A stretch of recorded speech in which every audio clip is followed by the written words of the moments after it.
a thoroughly amateur bobble. What other kind of bobble do y'all expect from me? If you've been watching this channel at all, you know that if I make a bobble, it will be thoroughly amateur, because the best part of this channel is thoroughly amateur. In this video, I'm going to do a review. You might want to review along with me. In a second I'll show you what I'm going to review. If you have a bottle of it on hand and you want to drink along with me, that's perfectly fine. And if it wasn't, there ain't nothing I could do about it anyways. So, what am I going to review? The Emperor has no bourbon.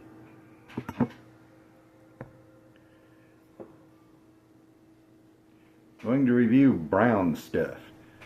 In the early days of bourbon, before it had become bourbon, when they were still calling it whatever, among the things they called it was red whiskey. Now, from my side it shows, from your side it might not. But if you really want to see it, set it out in the sun and look at the light shining through it, and where it falls on the surface, it's definitely red. This is Baker's 7 Kentucky Straight Bourbon Whiskey, single barrel, 107 proof, 7 years minimum. This is a single barrel bourbon. This is, well, they barreled it in April of 2017. The barrel age is 7 years and 0 months, so we don't know. It might be 29 days. That's not quite a month, except in February. But 2017 plus 7 would be 24. So they dumped the barrel in 2024, and I'm just now buying it. Serial number, the warehouse, proof. Serial number, I presume, is the barrel number. That's 00389480. Warehouse is BN1, Bravo November 1. Proof, I already mentioned, 107. And I got this at Kelly Liquors on the 30th of June for $59.99. And even turning this around, I don't smell it when I do that, but I kept getting little bits of whiff of the whiskey. This is from Jim Beam. It began as part of their small batch series, which also includes Booker's, Basil Hayden, and Knob Creek. The only Booker's I've had was a sample. I don't recollect which batch. I had a bottle of Basil Hayden once. To me, it was just regular Jim Beam in a fancy bottle. It was not any better than that. Knob Creek, high-class bourbon. This is my third glass of this, but I won't give things away by telling you what I think of it. Oh, by the way, it's not heavy. It's a plastic thing. But look at how pretty that is.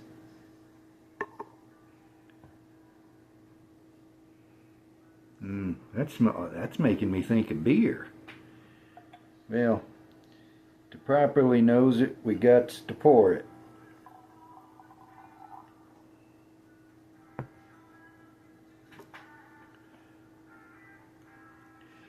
In the bottle, it is, of course, nice and dark. In the glass, that's not a bad color either. Now, to get it, to make sure it's all 107 proof, it's not barrel proof. It's a single barrel. Every bottle with this serial number come out of the same barrel, but they tempered it down to bottling proof. And so, in doing that, they diluted the color and the flavors some. That is not always a bad thing. You know, if you're dumping a barrel and it's 152 proof, say, the Angel Share has really racked up the proof. You might need to water it down just to make it drinkable. And there's some whiskey which people who know better than I do say is better at a lower proof than a higher one. Now, generally, the higher the proof, the more flavor you get. But sometimes that flavor tastes better at a lower proof. There are a lot of rules that you can apply in drinking whiskey, and they are all general rules. Rules of thumb. They are not, any of them, as far as I know, universal. Okay. Oh. This is 7 years old. They do put an age statement on it. And I remembered to look up the mash bill. It's 77% corn, 13% rye, and 10% sprouted barley. So it has some rye in there, certainly, but it's not a high rye mash bill.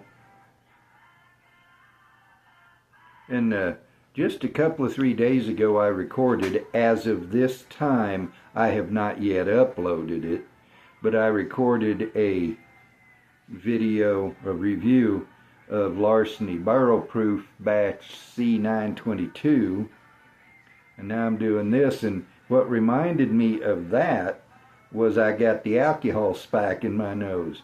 Although that one is, I believe, 126.6 proof. I'm not sure. It is barrel proof. But it's not a single barrel. It's a batch. So we're kind of getting two sides of the premium bit here. And I don't know that you'd consider $60 whiskey premium either. By my standards, that's a premium price. Smells like bourbon, which it should. It is bourbon. It's kind of generically spicy.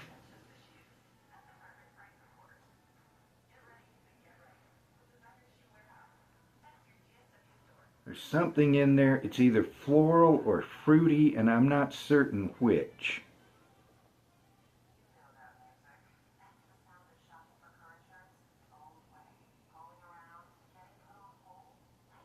There's a lot just all mixed in and blended in together, and I'm having trouble picking it apart so I can give you specific notes. And with a complex whiskey, that can happen. There can be so much in there, so perfectly melded, that you can't get it the cinnamon, and you can't get it the this, and you can't get it that. All you're getting is the blend, and it takes a lot of work sometimes to get at it. But it's fun. If you don't enjoy going in there and picking things out, then maybe you're not here to enjoy whiskey. You just need some Jim Beam White Label, Jack Daniel's Black Label, Four Freedoms Rot Gut, and just throw the shots back. But if that's where you are, I'm not certain why you're watching this video.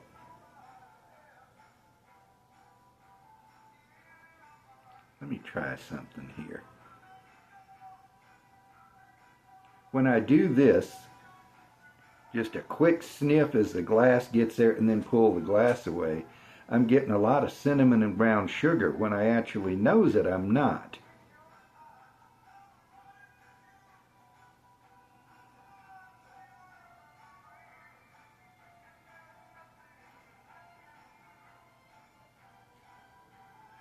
This is frustrating. I want to tell you what I'm getting on the nose. And what I'm getting, as I say, it's all together. This is not a simple whiskey. When I say it smells like bourbon, it's not because that's all that's there. It's because that's all I'm able to get. I'm going to take a little more time. I don't want to spend all night on it. I want to keep the video manageable.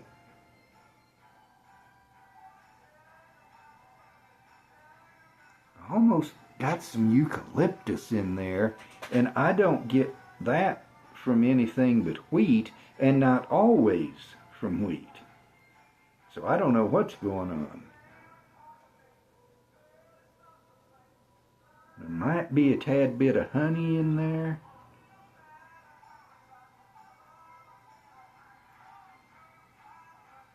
I'm surprised I'm not getting caramel or butterscotch or clear brown sugar or clear cinnamon. Those are the quintessential bourbon notes. But the only thing close to that I've gotten is and even just now that didn't happen. It smells good. I wish I could do more than that. Maybe I'll be able to get more after I have a sip.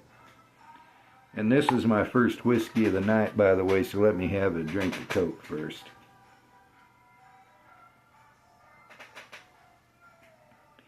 The Larceny that I reviewed the other night, it was my first glass of the night.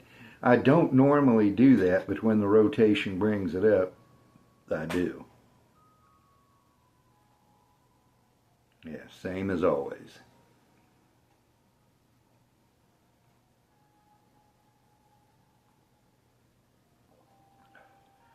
Somehow I got too small a sip to really get any mouthfeel off it.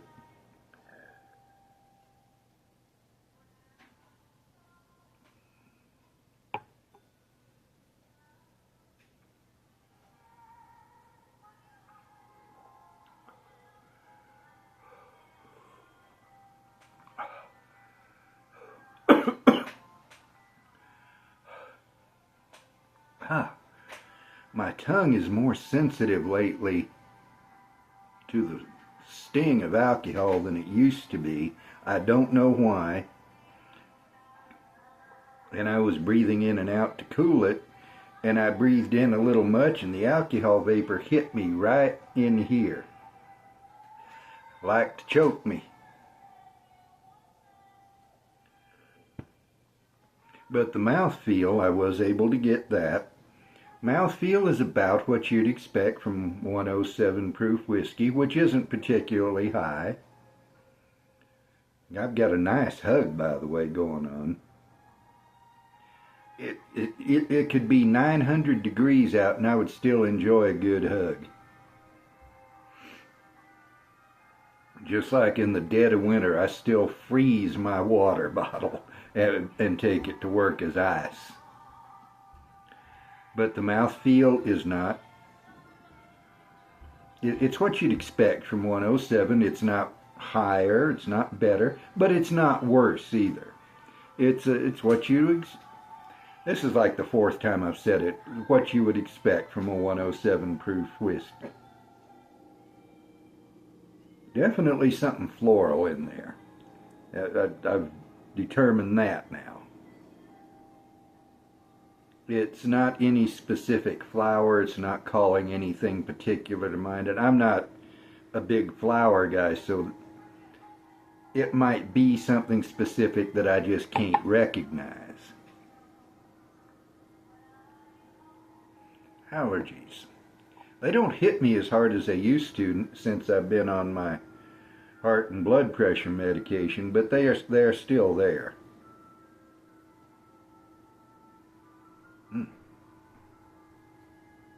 Now I'm getting some cinnamon. Part of that is that with the residual whiskey in my mouth, that's coming into my nasal passages from behind, while this is coming in the front. Taste and smell work together. They reinforce each other. If you ever had a cold where you all stopped up and noticed nothing tasted right, everything was muted, it's because you can't breathe through your nose. And that is a large component of what taste is. So if you're ever stopped up, don't review whiskey. You won't be able to do it properly.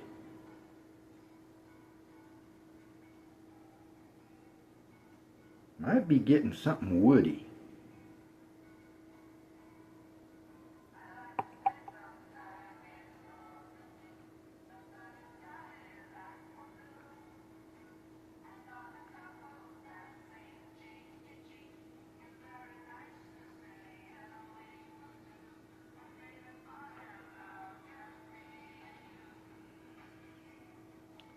Cinnamon, definitely cinnamon there. Red pepper. And that might be from the rye. As I said, it's not a particularly high rye bourbon,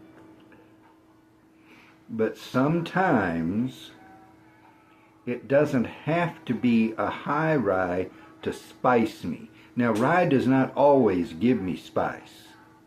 I have had rye whiskey, at least 51% rye, more than that even, where I got no spice. Rye, to me, at least used to give me a vegetal and mineral impression.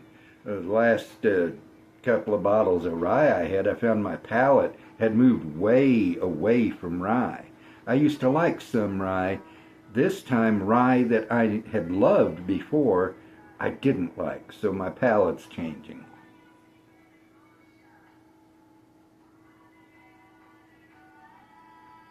There's something fresh in there.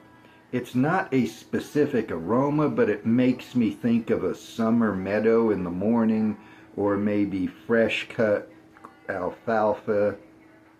Makes me think of something like that. It's fresh.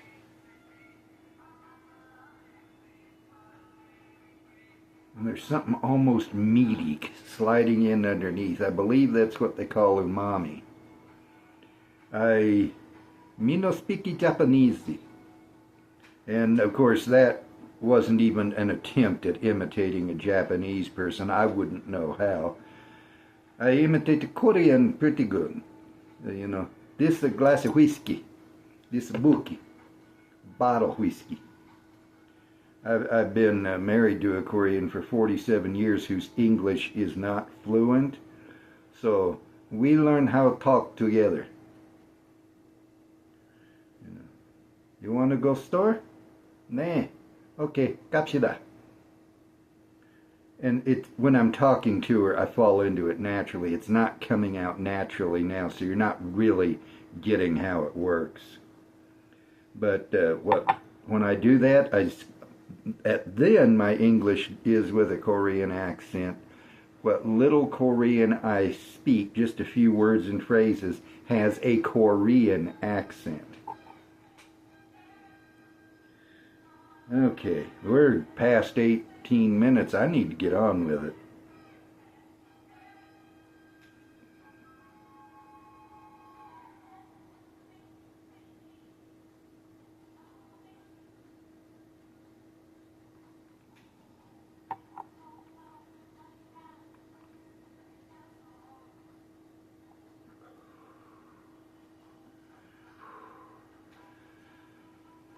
I didn't used to have to cool my tongue before I could talk.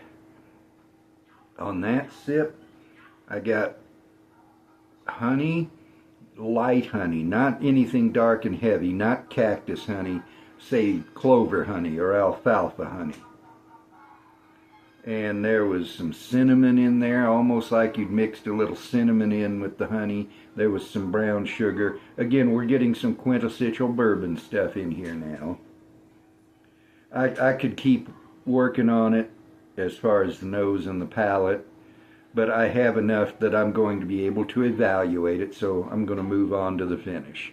I don't want to take up your whole night, or morning, or day, or in between, sliding along.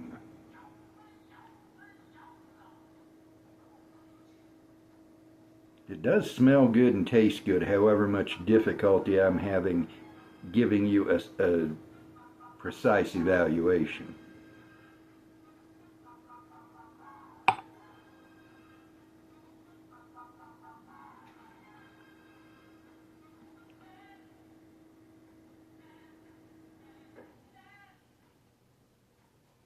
Started out with oak.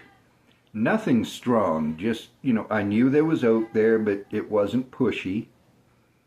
And then there came in this fruity layer on top of the oak, just sliding on top of the oak.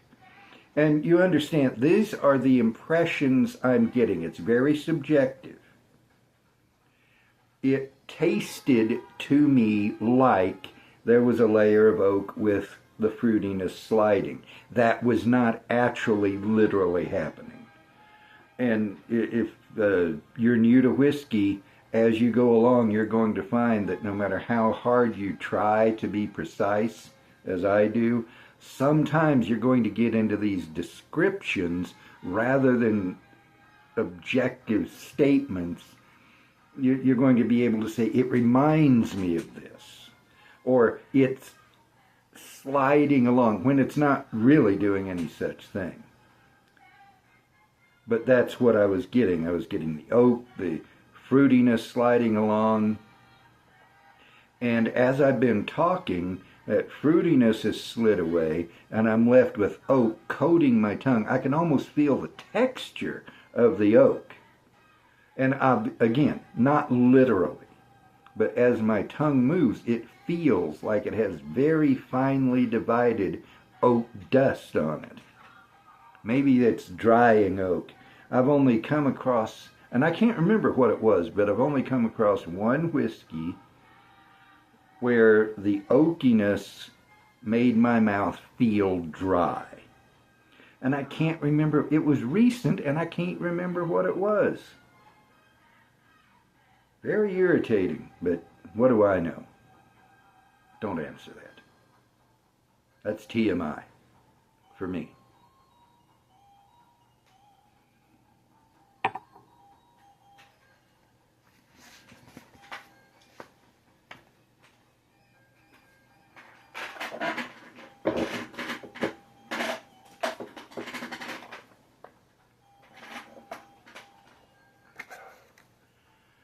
When all else fails, be thoroughly amateur. That way when you drop something on the floor and have to lean over and pick it up, it don't surprise nobody. They expect you to be thoroughly amateur. What I was doing, or trying to do, was bring out my rating scale. I've showed this umpteen capillion times. If you can read my writing, you are obviously a pharmacist, because my writing is as bad as a doctor's. This rating scale, for those who've not seen my reviews before, has 8 levels, 1 at the bottom, 8 at the top, and it's a Hick scale, as you'll see in a moment. How do I want to rate this? Well, let me summarize first. I'm getting ahead of myself. This is good whiskey. The proof is pretty good. I would like maybe a little more proof, but I'm not going to gripe about it. As I've gone along, I've been able to get more from the nose, more from the palate.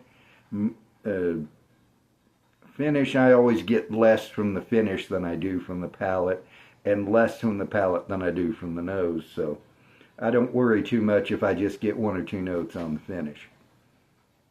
But it's good bourbon, got good color, got good flavor, got good aromas. It isn't the best I've had, but it's certainly above average. And so it's not quite good enough for level 7, which is right fine. So it's at level 6, fine. Remember, 1 at the bottom, 8 at the top. So this is not a bad rating. It's 6, fine, meaning this is fine whiskey. Not right fine whiskey, not mighty fine, but fine whiskey. That's 3.75 stars, 75 out of 100, or 7.5 out of 10. So it's definitely a respectable rating. I think if it had more proof, I would be able to rate it higher, but for whatever reason, they've chosen 107 proof for bakers. And as I say, I've had worse whiskey. Boy, have I had worse whiskey. So I put this down out the way, as is my custom. I raise my glass. Here's how.